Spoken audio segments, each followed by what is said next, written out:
présence collective ici dans la place publique, c'est essentiel. Moi, je suis de la gauche anticapitaliste. On soutient l'auto-organisation des personnes sans papier. La lutte que vous menez depuis des années, mais aussi particulièrement dans cette période difficile du confinement, est exemplaire. Elle est exemplaire pour toutes les luttes sociales qui sont à mener et on a le devoir de la soutenir. Nous sommes ici pour la régularisation totale de toutes les personnes sans papier, indépendamment de toutes les réalités qui peuvent être totalement différentes.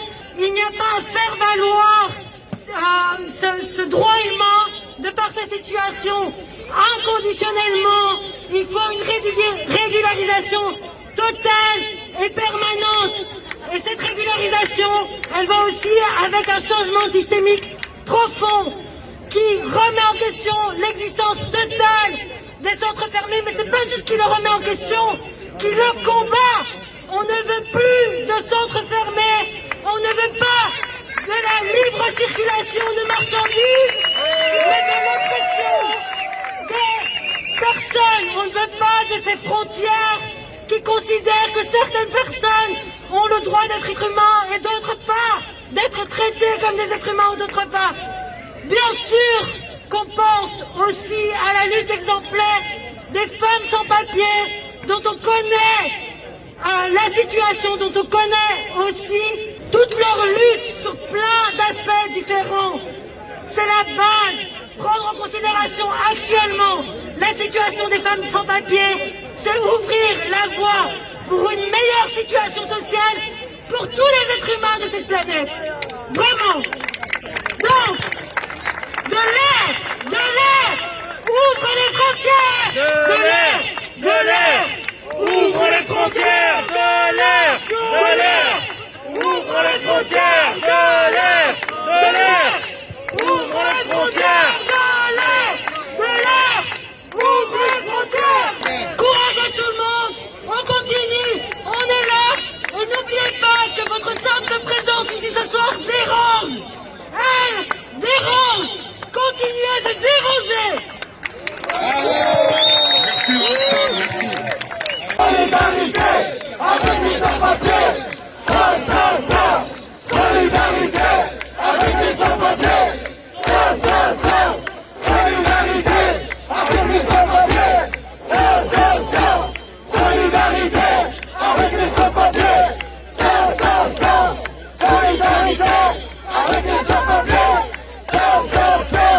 Solidarité avec les sans-papiers. Pour réclamer des droits, mais jusqu'à présent, on nous le refuse. Pourquoi? Nous ne sommes pas dangereux. Nous ne sommes pas des mauvais. Nous sommes des courageux. Nous sommes des travailleurs. Nous sommes des êtres humains. Nous sommes dans ce pays. Nous n'avons pas choisi ce pays, mais c'est le pays qui nous a choisis. Donc, quoi qu'il arrive, on va rester dans ce pays, mais pas sans droit. On va rester dans ce pays, mais pas pour être maltraité. On veut rester dans ce pays, on va vivre ici, mais pas sans droit.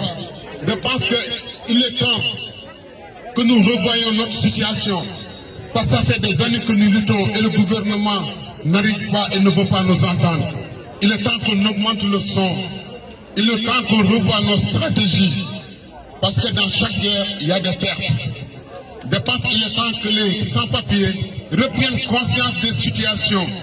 Parce que ces situations ne peuvent plus durer. On n'en peut plus. On n'en veut plus de cette situation. Nous voulons une solution. Nous voulons que les choses changent. Mais c'est à nous de les changer. C'est à nous d'être devant et que les soutiens soient derrière avec nous. C'est à nous de tracer le chemin. Parce que parfois c'est triste quand on parle de 100 000, 250 000 sans-papiers et on n'arrive pas à les faire sortir parce qu'ils ont peur. À un moment donné, il faut transférer cette peur en courage pour dire on a là, on doit prendre notre courage à deux mains et tracer notre destin et ne pas le laisser dans les mains des politiciens. La situation a assez duré, on a assez subi, on a assez encaissé. Là, ça suffit, on n'en veut plus. Quoi qu'il arrive, nous on ira jusqu'au bout, jusqu'à trouver une solution pérenne pour toutes les personnes sans papier qui vivent en Belgique, en Europe. Et la seule solution, c'est de nous donner tous les droits et d'être égal à toutes les personnes qui vivent dans ce monde. Merci.